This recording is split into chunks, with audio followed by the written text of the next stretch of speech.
আমার আল্লাহ পাক বলেন বান্দারে পৃথিবীর জমিনে যখন তোমরা গেলা আমি আল্লাহ পাঠাইলাম তোদেরকে আমি পাঠাইলাম। শোন রে, মায়ের পেটে যখন ছিলি আমি আল্লাহ তোদেরকে এই কথা বলতে বলিনি। যখন বালিগ হলি, যখন সাবালক হলি, তখন আমরা এই দোয়াটাই পড়ি, রব্বানা আতিনা ফিদ দুনিয়া হাসানাতাও ওয়া ফিল আখিরাতি হাসানাতাও ওয়া কিনা আযাবান্নার। এই দোয়াটাই পড়ি, ঈমান তাজা হয়ে যাবে। যুবক আমার আল্লাহ পাক বলেন বান্দারে শুনে রাখ, মনে রাখ, আমি আল্লাহ আমি তোদেরকে বড় মোহাব্বতে বানায়াছি। আমি আল্লাহ তোদেরকে ভালোবেসে বানায়াছি। আমি আল্লাহ এই 18,000 মাখলুকাত বানাইছি। আমি আল্লাহ 84 লক্ষ প্রাণী বানিয়েছি। আমি আল্লাহ, কিন্তু সবচাইতে উৎকৃষ্ট ভাবে আমি আল্লাহ মানব জাতকে বানায়াছি। আর একটু জোরে বলেন না সুবহানাল্লাহ, আর একটু জোরে বলেন সুবহানাল্লাহ। এই দেখো আমার আল্লাহ তো বলে, এরে বান্দা আমি তোদেরকে মোহাব্বতে বানিয়েছি। এই রকম প্রাণী আমি আর কাউকে মোহাব্বত করে বানাইনি। আমি আল্লাহ তোদেরকে বড় ভালোবাসি রে, আমি তোদেরকে মোহাব্বতে বানাইছি। আমার আল্লাহ বলেন দেখেন আমাদের মধ্যে আমার আল্লাহ 4টা জিনিস রেখেছে। আমার আল্লাহ 4টা জিনিস দিয়ে বান্দাদেরকে বানাইছে। আমার আল্লাহ বান্দা বান্দীদেরকে 4টা জিনিস দিয়ে বানাইছে। আমার আল্লাহ বলেন আমি মাটি দিয়ে বানাইছি। আরে বান্দা আমি আল্লাহ তোদেরকে পানি দিয়ে বানিয়েছি। আমি আল্লাহ তোদেরকে হাওয়া বাতাস দিয়ে বানিয়েছি। আমি আল্লাহ তোদের ভিতরে আগুন দিয়েছি। আমি 4টা জিনিস আমি আল্লাহ মানব জাতির ভিতরে রাখছি। এই কথাটা আমার আল্লাহ বলতেছেন। আমার আল্লাহ বলেন বান্দারে শুনে রাখ, আমি এত সুন্দর করে বানাইছি। আমার আল্লাহ পবিত্র কোরআনে সূরা আল হজ 22 নম্বর পারা আল্লাহ পাক সূরা আপনার আল হজ আয়াত নম্বর 4 এর মধ্যে বলেন, ইয়া আইয়ুহান নাসু ইন কুনতুম ফি রাইবিন মিনাল বা'সি ফা ইন্না খালাকনাকুম মিন তুরাবিন সুম্মা মিন নুতফাতিন সুম্মা মিন আলাকাতিন সুম্মা মিন মুদগাতিন মুখাল্লাকাতিন ওয়া খায়রি মুখাল্লাকাতিন লিনুবাইয়িনা। জোরে বলুন সুবহানাল্লাহ। আমার আল্লাহ বলেন বান্দারে শুনে রাখ, আমি তোদেরকে এত সুন্দর করে বানাইছি। আমার আল্লাহ বলেন বান্দা আমি বড় মোহাব্বতে বানিয়েছি। তোরা নাফরমান হবি না, তোরা নাফরমান হয়ে যাস না। আমি আল্লাহ জাহান্নামও বানাইছি, আমি আল্লাহ জান্নাতও বানিয়েছি। তাহলে শুনে রাখ, আমি আল্লাহ তোদেরকে মোহাব্বতে বানিয়েছি। এরে বসন্তীপুরের মা আমার ভাইয়েরা, বেশিক্ষণ না আর মাত্র 5 থেকে 10 মিনিট ওয়াজ করব আপনাদের মাঝে, তারপরে খাবার হবে। আপনারা খাবার খেয়ে যাবেন, কিন্তু একটা তাফসীর আপনাদের খুলছি শুনেন। আমার আল্লাহ বলেন বান্দারে তোদেরকে আমি আল্লাহ সুন্দর করে বানাইছি। আমি আল্লাহ শোন বান্দারে, আমি যখন তোদেরকে বানাইলাম, যখন সর্বপ্রথমে মায়ের পেটের ভিতরে রাখি, আমি আল্লাহ যখন 3 মাস থাকে মায়েদের পেটে বাচ্চা যখন জন্ম নেয়, দেখবেন মাটা খেতে পারে না, দেখবেন বমি বমি ভাব করে, খাবার খেতে পারে না, মাছ মাংস সেন্ট নিতে পারে না, বাটা লবণ দিয়ে ভাত খায়। একবেলা খাই আর একবেলা খাওয়ার ইচ্ছে করে না, যেন বমি বমি উল্টি উল্টি ভাব করে। আমার আল্লাহ বলেন আমি 3 মাসের ভিতরে আমি আল্লাহ একটা রক্তের ঢিমা রাখি, একটা রক্তের লুথড়া রাখি।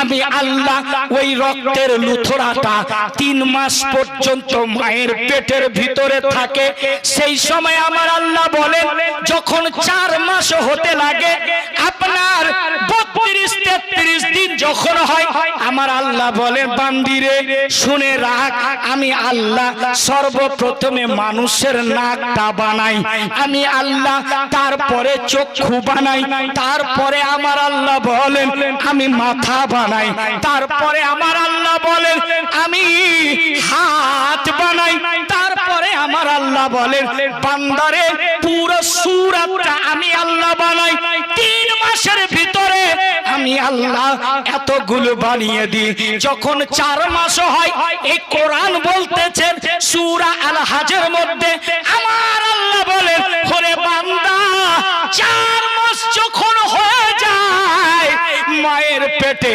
আমি আল্লাহ রূহ দান করে দিই জোরে হলো না সুবহানাল্লাহ সুবহানাল্লাহ আমার আল্লাহ বলেন 4 মাস যখন হয় আমি রূহটা দান করি এবার শুনে রাখেন বসন্তীপুরের জান্নাতি মা এবং পুরুষেরা 4 মাসের ভিতরে আমার আল্লাহ যখন রূহটা দান করা হয় আমার আল্লাহ বলেন শুনে রাখ মনে রাখ ফেরেশতা যেখান থেকে মাটি উঠানো হয়েছে আপনার জন্য আমার জন্য যেখান থেকে মাটি উঠানো হয়েছে যেখানকার মাটি দিয়ে তৈরি ওই ব্যক্তির দাফনটা সেই জায়গাতেই হবে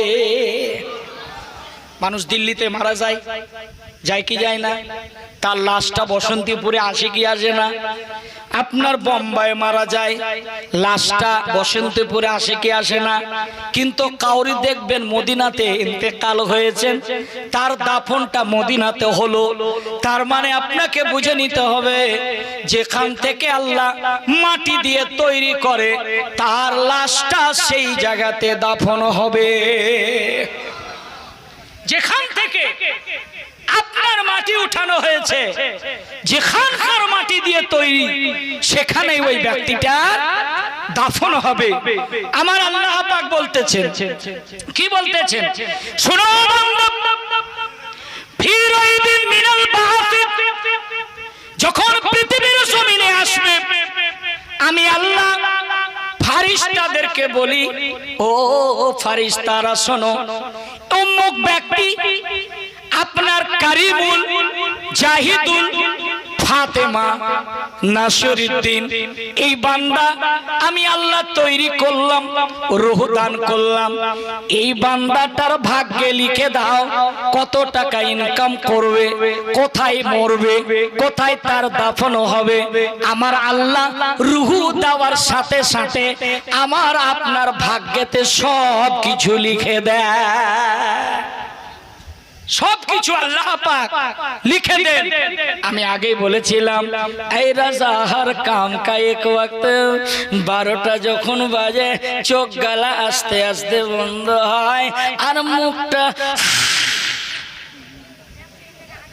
বললেন ঘুম আসছে না চাচা হ্যাঁ একটু জোরে বলেন তো সুবহানাল্লাহ আর একটু জোরে সুবহানাল্লাহ ঘুমের চোটে বলছে হুজুর কেউ জাযাকাল্লাহ বলে হুজুর তাড়াতাড়ি শেষ করেন কেননা এই যে চোখের খুমারটা আপনার চেহারার ঝুরমুটটা বোঝা যায় আর আপনারা শুনতে চান না কেননা বলে হুজুর তাড়াতাড়ি করবেন হুজুর কেননা একটু ঘুমাবো গো হুজুর হ্যাঁ হ্যাঁ ঘুমাবে কিন্তু ঘুমার পূর্বে আমার আল্লাহ বলে বান্দারে যখন তোরা ঘুমাবি তখন একটা দোয়া পড়ে ঘুমাবি সেই দোয়াটা অনেকের মুখস্থ নাই এইরকম গেলাম ডাইরেক্ট বিছানায় পড়ে গেলাম কোনো দোয়া নাই ভুল বললাম কতজন পড়েন রাত্রের বেলা যখন ঘুমাতে গেলাম দোয়া পড়লাম না সূরা পড়লাম না এবার বুকের উপরে চড়েছে আপনার বোবা এবার বলছে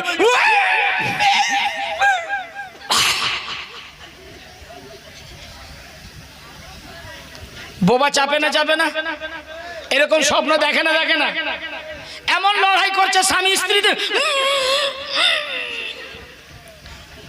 বাস্তবে যদি লাগে কোন সারা জীবন হারিয়ে যায় একটু ঘুমটা ভাগলো ভেগেছে না ভাগেনি একটু জোরে বলেন সুবহানাল্লাহ সুবহানাল্লাহ এই যে স্বপ্নগুলো দেখে মায়েরা আমার ভাইরা স্বপ্নগুলো দেখেন, সত্যিকারের শয়তান হাবি হয়ে যায়, শয়তান বুকের উপরে চেপে যায়। যদি একটুখানি সময় থাকে আপনার কাছে, রাত্রের বেলা ঘুমাবেন ওযু করে রে বাবা, ওযু করে যদি আমার মায়েরা বাবারা ঘুমাতে পারেন, আল্লাহর কসম আমার আল্লাহ পাক একটা ফারিস্তা নিযুক্ত করে দেন। আর যে ব্যক্তিটা ওযু করে ঘুমায় তার জন্য সারা রাত্রি মাগফিরাতের দোয়া চায়। বেওযু হয়ে ঘুমায়, পেচ্ছাপ করে তো পানিও নাই না, অনেক যুবক আছে না নাই? কথা বলেন, আছে, অনেকে আছে পেচ্ছাপ করে ঘুমায় না, পেচ্ছাপ করে ঘুমাইলে বলে পেচ্ছাপ করে পানি নাই না, আছে না নাই?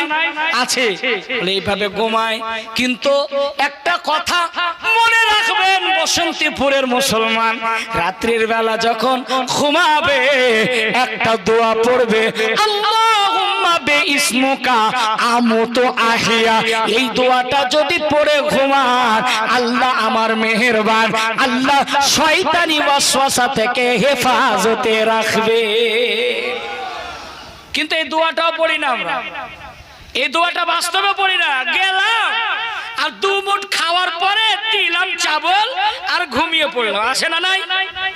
বিনা দোয়াতে বিনা বিসমিল্লাহতে খাই আমরা, আছে না নাই? যদি মাংস ভাত পায় মানুষের সেটা সবর হয় না, বরদাস্ত হয় না, কবে লেগ পিসটা উঠাবো, যেমনই লেগ পিসটা উঠে যাবে বিনা বিসমিল্লাহ। তার মানে বিনা বিসমিল্লাহতে খেলে আপনার সাথে শয়তান শামিল হয়। শয়তান যদি আপনার সাথে খায় তো কোনোদিনই আপনার শরীর হবে না। আপনি যদি বিসমিল্লাহ না বলেন তো ওই খাবারে আল্লাহ বরকত দেন না, জোরে বলুন। এর জন্য মায়েরা বিটিরা আপনাদেরকে বলবো, যদি সময় থাকতো প্রাণ খুলে আপনাদেরকে নিজের ভাইয়ের মতো করে আপনাদেরকে ওয়াজ শোনাইতাম। দুঃখিত, কেন 2টা বেজে 10 মিনিট অলরেডি হয়ে গেছে, বুঝতে পারছেন না? হ্যাঁ চলবে, বলে হুজুর চলবে, একটু মুহাব্বতে বলেন ইয়া রাসূলুল্লাহ, আর একটু জোরে বলেন ইয়া রাসূলুল্লাহ। সম্মানিত আমার আজকের বৈঠকে জান্নাতি মুসলমান, একটা কথা বলি, যখন রাত্রি ঘুমাতে যাবে আল্লাহ পাক কত মেহেরবান, আপনার রূহটা যখন ফজরের আজান দেয়,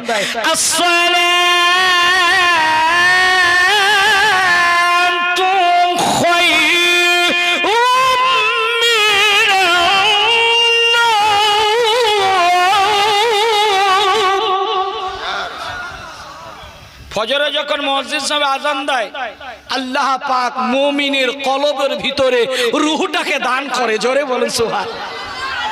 হুজুর বাড়িতে বরকত হচ্ছে না, একটা তাবিজ দিয়ে।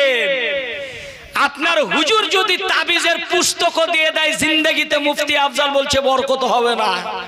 যেই বাড়িতে নামাজি নাই, যেই বাড়িতে কোরআনের তেলাওয়াত নাই, যেই বাড়িতে সালাম নাই, কালাম নাই, আল্লাহ ওই বাড়ি থেকে বরকতকে উঠায় নিয়েছে, বরকত দেন না। এই যুবক বসন্তীপুরের মুসলমান, ফজরের যখন আজান হয় মসজিদে, আমার আল্লাহ পাক ফেরেশতাদেরকে পাঠান একটা রহমতের থালা নিয়ে, রহমত ভরে পাঠায়। সাইফুদ্দিন কালু, মোড়ল, মিন্টু, পিন্টু, চিন্টু, লুন্টু, বন্টু, তার বাড়ির সামনে ফেরেশতা রহমতের থালা নিয়ে দাঁড়িয়ে থাকে। আর যারা নামাজ পড়ে, নামাজ পড়ার পর পবিত্র কোরআনের তেলাওয়াত করে, সূরা ইয়াসিনের তেলাওয়াত করে, আয়াতুল কুরসি পড়ে, যখন দোয়া করবে নামাজ পড়ার পরে, ইয়া আল্লাহ আমার বাড়িতে বেপরোয়া বরকত দান করুন, আল্লাহ পাক আপনার দোয়া কবুল করবে। আর ওই ফেরেশতা আপনার বাড়িতে রহমতের থালাটা ঢেলে দিবে, জোরে বলে।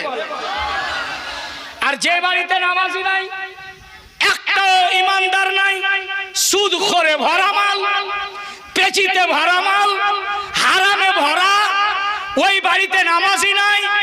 যখন ফেরেশতা আপনার বাড়ির গেটের সামনে দাঁড়ায়, যখন দেখলো কেউ উঠলো না নামাজ পড়ার জন্য, কেউ আল্লাহর নাম নিল না, ওই ফেরেশতা রহমতের থালাটাকে নিয়ে নিজের মালিকের দরবারে ফিরে চলে যায়।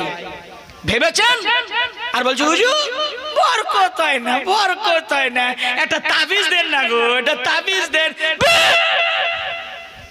যতই বলেন যদি তাবিজ লেখাতে বরকতি হয়ে যেত তো হুজুর মসজিদে আর নামাজ পড়াইতো না, ওই তাবিজ লিখেই বড় লোক হয়ে যেত।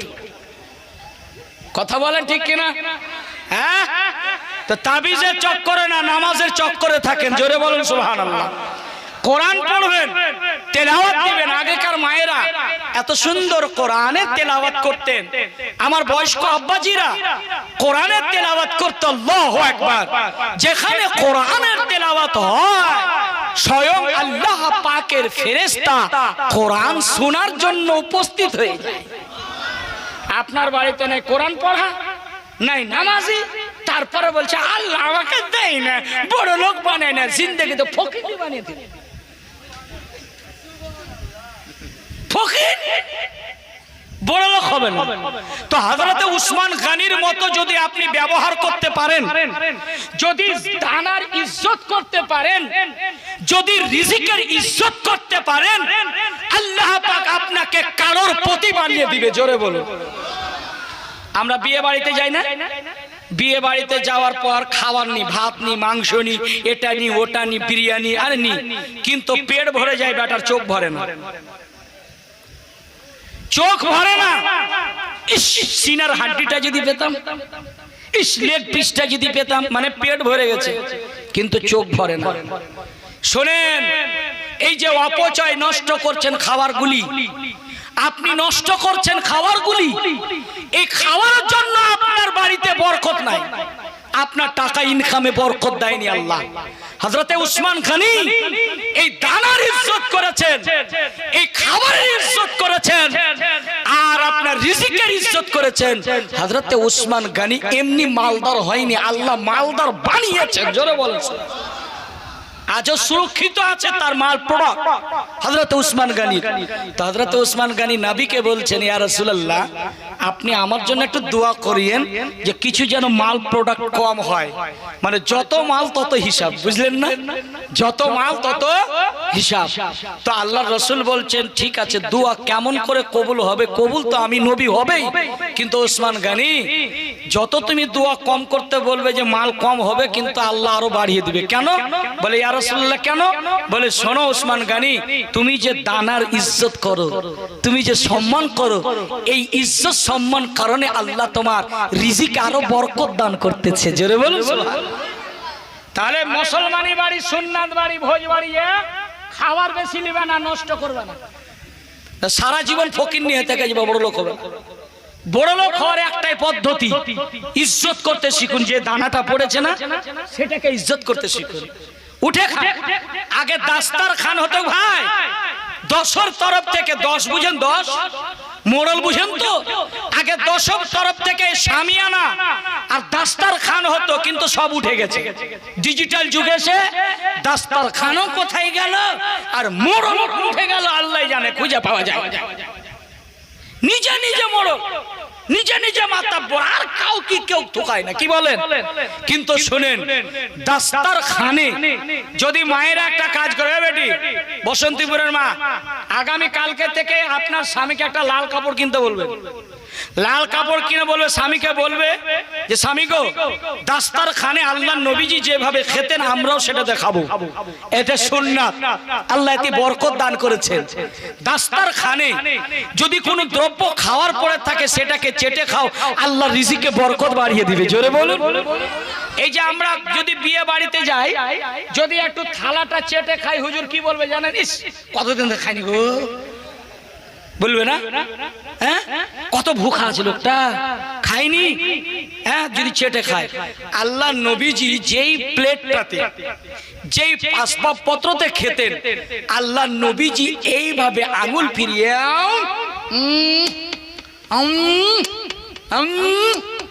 চুষে চুষে খেতেন। সাহাবারা প্রশ্ন করতেন, ইয়া রাসূলুল্লাহ এইভাবে চুষে কেন আঙ্গুল, এভাবে চুষেন কেন? তা আল্লাহ নবী গায়বের সংবাদদাতা, আল্লাহ নবীজি বলতেছেন, সাহাবারা শোনো, প্রশ্ন পরে কাজ আগে। তো শোনো, প্রশ্ন যখন করেছো এর সমাধান আমি রাসূলুল্লাহ দেব। বলে ইয়া রাসূলুল্লাহ কেন চাটেন? আল্লাহর রাসূল বলছেন শোনো, হাতের তালুতে মানুষের সরু সরু ছিদ্র আছে, আছে না নাই? আছে, কিন্তু ওই সরু সরু ছিদ্র থেকে মেডিসিন প্রোটিন বের হয়। মানুষ তেলযুক্ত খাবার খেলে আঙুল চেটে যদি খায় সমস্ত তেলযুক্ত খাবারগুলি হজম হয়ে যায়। একটু হলো না জোরে সুবহানাল্লাহ? একটু জোরে ইয়া রাসূলুল্লাহ। চেটে চেটে খেতেন, আপনি আর চাটছেন? চাটেন না। আল্লাহ নবী চেটে চেটে খেতেন। আর আল্লাহ নবী বসতেন কি পদ্ধতিতে জানেন? এই হাঁটুটা পাটাকে নিচে করতেন, এটাকে উঠিয়ে রাখতেন, এখানে হাত দিয়ে তিনটা আঙ্গুলে এই যে এই বৃদ্ধা আঙ্গুল দিয়ে আল্লাহ রাসূল নেওয়ালা ভরতেন। জোরে বলুন। আপনার মতো ট্যাংরার মাছের ঝোল আর বুড়ি কাঁখই খান তুলে ভাবে বের করতে, বুঝতে পারলেন না? আল্লাহ রাসূল খেতেন বিধান। তো আল্লাহ রাসূল পানিও পান করতেন 3 শ্বাসে।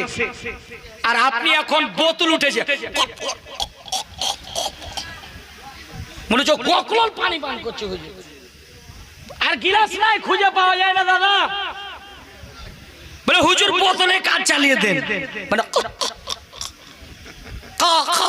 কাওয়ার ডাক আসছে না। তো এটা আল্লাহ রাসূলের পদ্ধতি না। আমরা আল্লাহ রাসূলের পদ্ধতি থেকে দূরে সরে আছি, আমরা সব ভুলে গেছি। বরকত হবে। আপনি দেখবেন যারা নামাজ পড়তেছেন বাড়ি যখন প্রবেশ করবেন সর্বপ্রথমে বলবেন আসসালামু আলাইকুম ওয়া রাহমাতুল্লাহ। কি বলবেন? এখন সালামও ডিজিটাল উঠেছে জানেন। সালাম আলাইকুম, সালাম আলাইকুম, সালাম আলাইকুম। ইমাম সাহেবকে সকাল সকালে এরকম সালাম আলাইকুম সালাম আলাইকুম দিয়ে বলে, ইমাম সাহেব রাগ করে বলছে বলে হুজুর এটা কি উত্তর হইলো? বলে তুমি যে আমাকে সকাল সকাল মরতে বললে ওর জন্য তোমাকে বলে তুইও মরে যা। সালাম আলাইকুম মানে তুম পর মৌত হো, ওয়ালাইকুম মানে তুইও মরে থাকবে, বাঁচ না বাঁচবে বাঁশরি গল্প শেষ। তো যেমন সালাম তেমন উত্তর নাকি? সালাম আলাইকুম, সালাম আলাইকুম মানে আসসালামু আলাইকুম বের হয় না, সালাম আলাইকুম, সালাম আলাইকুম। বরকত দিবে?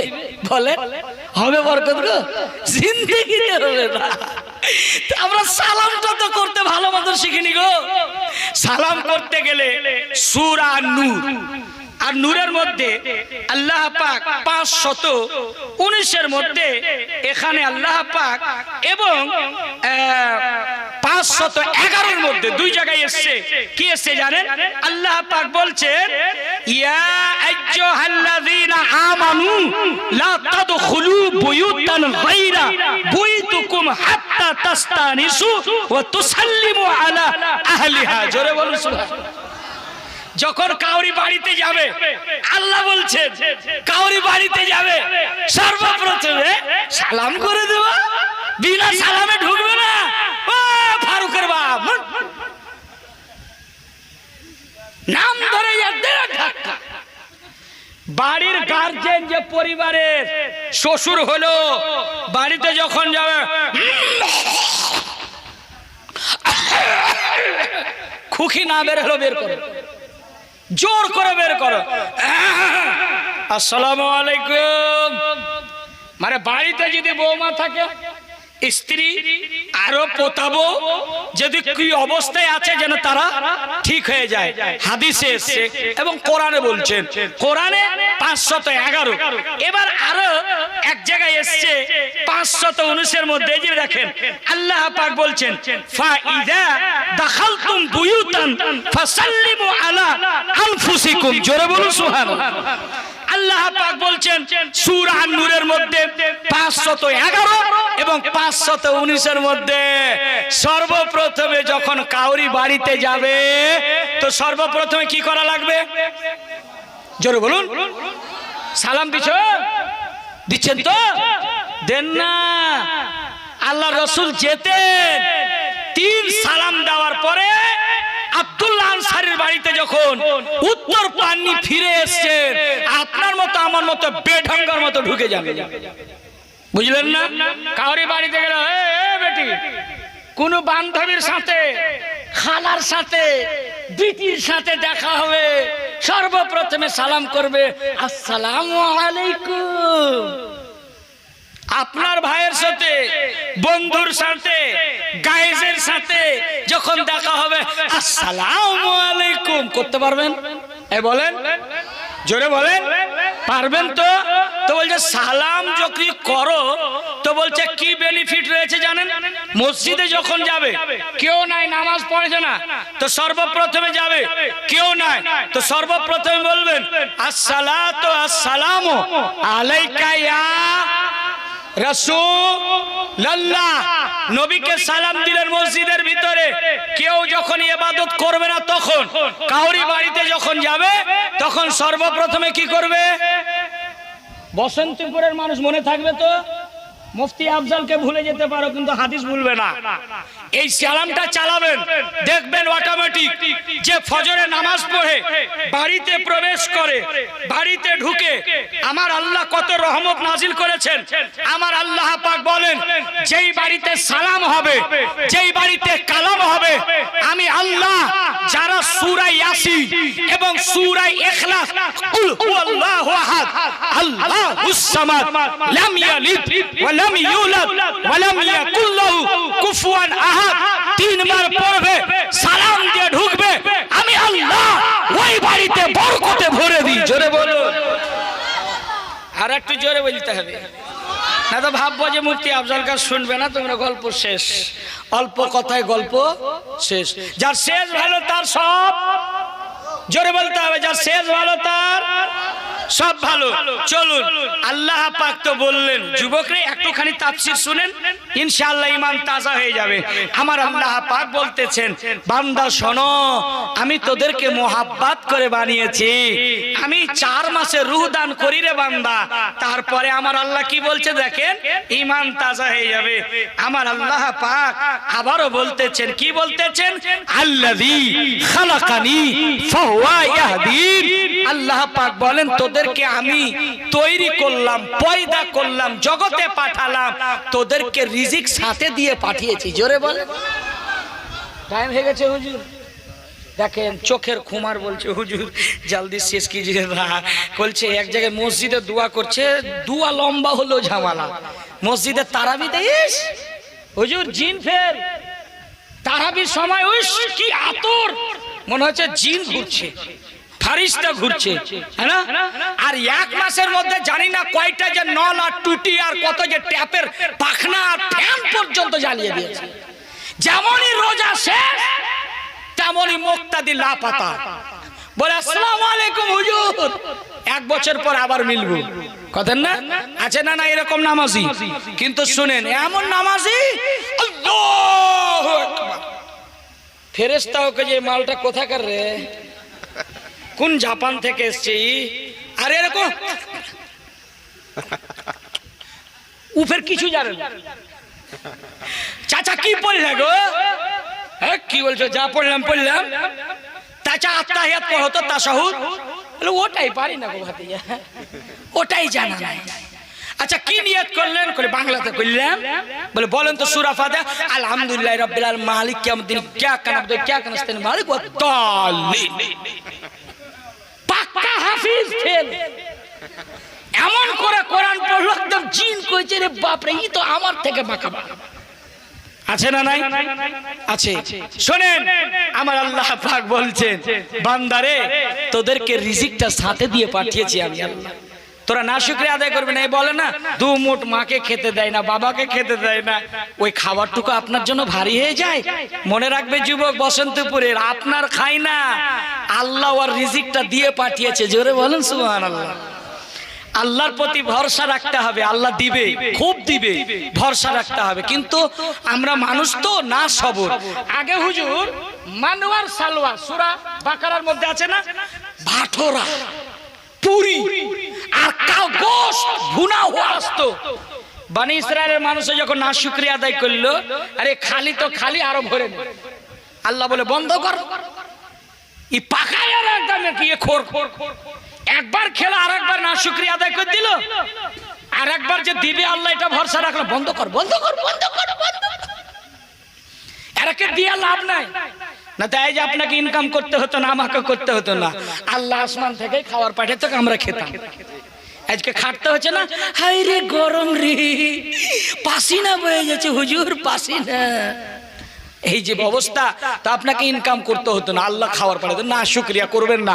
আল্লাহ পাক বলে আল্লাহ